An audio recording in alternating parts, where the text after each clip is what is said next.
नमस्कार, पंजाब किसी टीवी में सभी दर्शकों का स्वागत है और मैं हूँ आपके साथ पूजा शर्मा। जी दर्शकों, बात करेंगे धर्मशाला में निरीक्षण विंग की। तो उनके जो मात्र 2 अधिकारी हैं, उनके तबादले को लेकर के प्राथमिक शिक्षा संघ जो है वो लगातार प्रदर्शन कर रहा है।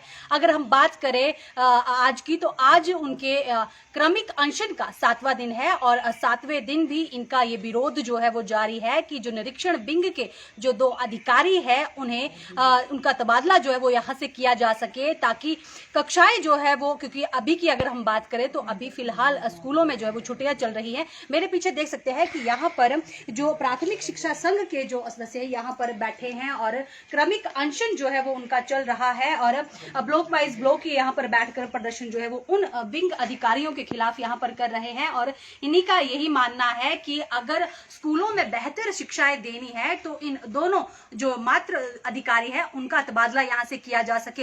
हालांकि इनकी ये मांग है कि जब तक उन दोनों निरीक्षण विंग के जो अधिकारी है उनको यहाँ से तबादला उनका नहीं होता है, तब तक ये ऐसे ही क्रमिक अनशन पर बैठे रहेंगे। फिलहाल इन्होंने एक और बात इसके साथ मेंशन की है कि क्रमिक अनशन के बाद ये जो है वो आगे और तेज इसका विरोध है उसका रुख जो है वो करने वाले हैं। फिलहाल क्या आगे की रणनीति इनकी रहने वाली है, किस तरीके से आगे की रणनीति बनाने वाले हैं। आज की अगर हम बात करें तो आज किस ब्लॉक के जो ये प्राथमिक शिक्षा संघ के जो सदस्य है यहाँ पर हड़ताल पर बैठे हैं वो भी हम जानने की पूरी कोशिश करेंगे। फिलहाल हमारे साथ आप देख सकते हैं कि यहाँ पर जो बैठे हैं उनसे हम जानने की कोशिश करेंगे। सर, आपका नाम?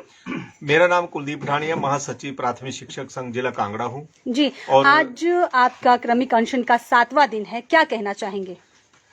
हम आपके चैनल के माध्यम से सरकार को और विभाग को ये बताना चाहेंगे कि ये जो हमारा अनशन का 7वां दिन है और विभाग तो थोड़ा सा अब इसमें प्रतिक्रिया करने लग पड़ा है, तो सरकार से भी हम चाहेंगे कि जल्द से जल्द इन दोनों अधिकारियों का तबादला जहां से किया जाए, ताकि हमारे शिक्षकों में जो भय बना है इन दोनों मात्र 2 अधिकारियों को लेकर। वैसे तो निरीक्षण विंग में हमारे 7 अधिकारी हैं, हम 5 का विरोध नहीं कर रहे हैं। वो हमारे 5 अधिकारी बहुत ही अच्छे तरीके से स्कूलों में निरीक्षण करते हैं और अध्यापकों को जो भी समस्याएं स्कूलों में आ रही हैं उनके बारे में अवगत करवा के समझा बुझा के जो है वो कार्य करते हैं। लेकिन ये 2 अधिकारी हैं, ये मानसिक प्रताड़ना के साथ दुर्व्यवहार भी करते हैं। इनके संबंध में हम लोग जो है वो अनशन पर बैठे हैं। आज 7वां दिन है। अगर कोई माने कि हम इस अनशन को छोड़ने वाले हैं तो वो नहीं होगा। जब तक इनका तबादला नहीं होगा हम लोग अनशन से पीछे नहीं हटेंगे और आगामी 2-3 दिनों में हमारी प्रदेश स्तर पर भी एक बैठक होने जा रही है। अगर उसमें आगामी निर्णय जो होगा 24 घंटे के अनशन को लेकर तो 48 घंटे का भी हो सकता है और अगर जरूरत पड़ी तो हम अमर अनशन के लिए भी यहाँ तैयार हैं। इसमें कोई 2 राय नहीं है।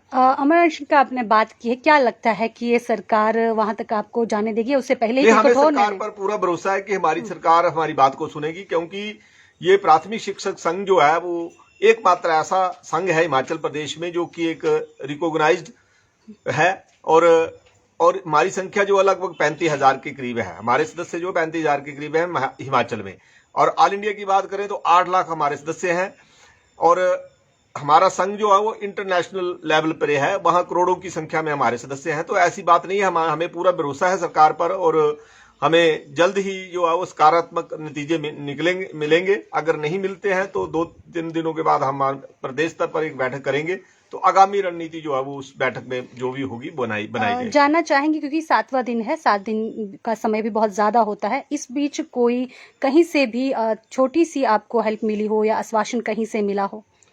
विभाग अपना काम कर रहा है। विभाग ने सुनने में ये आया है कि इनकी एक्सप्लेनेशन कॉल विभाग ने कर दी है और जैसे इनका शायद पिछले कल इनको उसका जवाब देना था, तो जो भी इन्होंने दिया होगा उसके ऊपर विभाग कार्य कर रहा है और हमें विश्वास है कि 2-3 दिनों में रिजल्ट आ जाएंगे। और नहीं आते हैं तो फिर हम अगली बैठक में अगला निर्णय लेंगे। अब बात करेंगे आज किस किस ब्लॉक के सदस्य जो है वो आपके साथ बैठे हैं? आज हमारे साथ जो है वो शिक्षा खंड इंदौरा के हमारे खंड स्तर के हमारे पदाधिकारी बैठे हैं, जिनमें सुरेंद्र जी खंड अध्यक्ष हैं, कोषाध्यक्ष भाई मनोहर राणा जी हैं, जनरल सेक्रेटरी भाई मनोहर राणा जी और कोषाध्यक्ष संजीव शर्मा जी, उनके साथ ज्वाइंट सेक्रेटरी हैं तरसेम जी, नरोत्तम जी और इसी के साथ हमारे दूसरे खंड के अध्यक्ष हैं भाई बलदेव जी, शिक्षा खंड राजा का तालाब के, और उनके महासचिव हैं भाई विजेंद्र सब्याल जी, और उनके साथ हमारे सतीश जी और अजय नांगड़ा जी और भाई जोगिंदर जी, और साथ में हमारे जिला के मुख्य शिक्षक मेरे साथ में बैठे हुए हैं भाई राजेंद्र शर्मा जी। तो आज हम लोग बैठे हैं, लेकिन हमारे 8 लोग ही आज जो हैं वो अनशन पर हैं। समय क्या है इस अनशन का? सुबह 10 बजे से लेकर अगले दिन 10 बजे। बात करना चाहेंगे क्योंकि क्या ऐसा पूरा मामला हुआ था, कैसे प्रताड़ित जो है वो उन निरीक्षण विंग के जो अधिकारी उनके द्वारा किया गया था, कब का ये मामला, थोड़ा सा इस पर प्रकाश डालने की कोशिश करें। इसके मामले में मैडम बात करें तो बड़ी डिटेल से बात होगी, ये आज की बात नहीं है। पिछले दो सालों से हमारे लोग ग्रसित हो रहे हैं इनकी प्रताड़ना से। वो छोटी छोटी बातें जो है वो घटनाएं होती रही हैं, लेकिन कुछ अब थोड़े दिनों में हम देख रहे हैं इनका रवैया इतना अड़ियल हो गया है और इतना तानाशाही हो गया कि हमें मजबूरन जो है वो इस पर उतरना पड़ा है। बीच में हमने 2-3 बार इनके साथ बैठक भी की है और इनको समझाने का प्रयास किया कि प्राथमिक स्कूलों में बहुत सी समस्याएं होती हैं।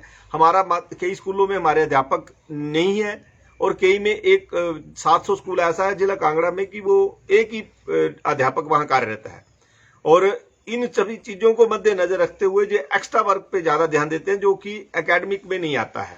ये जो कार्य होते हैं, गैर शिक्षक कार्य जो होते हैं, वो हम लोगों के ये दबाव बनाते हैं कि इनको करो, रजिस्टरों को देखो।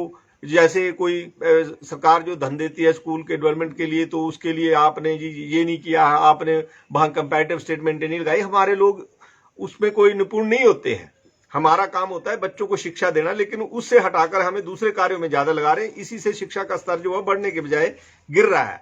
तो हम चाहेंगे कि हमें जो है वो इन कार्यों से मुक्ति दे, और इन अधिकारियों से, मात्र 2 अधिकारियों से तो जल्द सरकार हमें मुक्ति दे, तभी हमारा अनशन जो है वो जहाँ खत्म होगा या हम अपने एजिटेशन से पीछे हटेंगे। आपने यही समय क्यों हड़ताल के लिए चुना? उस चुनने का कारण ये है कि हमारे जिन बच्चों को हम शिक्षा देते हैं उनकी शिक्षा में कोई समस्या ना आए, उनकी शिक्षा में कमी ना आए। हमारी छुट्टियां पड़ी हैं तो हम छुट्टियों में तो विरोध करेंगे, अगर जरूरत पड़ी तो हम आगे भी जाएंगे, छुट्टियां लेकर भी हम जहां बैठेंगे, ऐसी बात नहीं है। क्योंकि 7 दिन प्रदर्शन को हो गए हैं, क्रमिक अनशन को हो गए हैं, क्या कहना चाहेंगे सरकार से, जिला प्रशासन से, क्या गुहार रहेगी? जिला प्रशासन से, विभाग से और सरकार से हमारी यही गुहार रहेगी कि इन अधिकारियों को जहां से तुरंत प्रभाव से हटाया जाए और नए अधिकारी लगाए जाए। अब मैं बताना चाहूंगा कि 2016 में जो निरीक्षण सेल चला था, तो तब से लेकर 6 वर्ष लगभग पहले भी अधिकारी रहे हैं जी। तो उनके समय में ऐसी कोई समस्या हमें नहीं आई है। लेकिन जब से ये हमारे प्रकाश चंद्र सुकेतिया जी उपनिदेशक जहां बैठे हैं, तो इनकी कार्य प्रणाली तो अजीबोगरीब है। उसके लिए कोई भी हमारा शिक्षक जो है वो सहमत नहीं है कि इन्हें यहाँ कांगड़ा में रखा जाए, और अन्य जिले भी शायद यही डिमांड करने वाले हैं 2-3 दिनों में कि इन्हें जो है वो निरीक्षण से हटाया जाए। कितने लोग बैठ रहे हैं क्रमिक अनशन पर, एक दिन की बात? 8 से 10 लोग रोज बैठ रहे हैं क्रमिक अनशन पर, 8 से 10 लोग। जी, बहुत बहुत शुक्रिया हमारे साथ बात करने। धन्यवाद।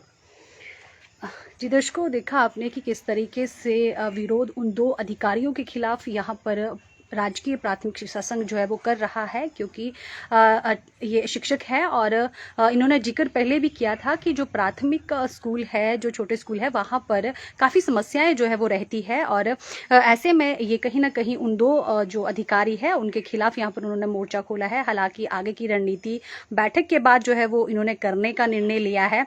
8 से 10 लोग जो है वो रोजाना यहाँ पर क्रमिक अनशन पर बैठ रहे हैं, और सरकार और शिक्षा विभाग को ये चेताया जा रहा है कि जल्द से जल्द ये जो निरीक्षण विंग के 2 अधिकारी है उन्हें उनका तबादला जो है वो यहाँ से किया जा सके। फिलहाल दर्शकों, इस लाइव स्ट्रीम में इतना ही। मुझे दे इजाजत, नमस्कार।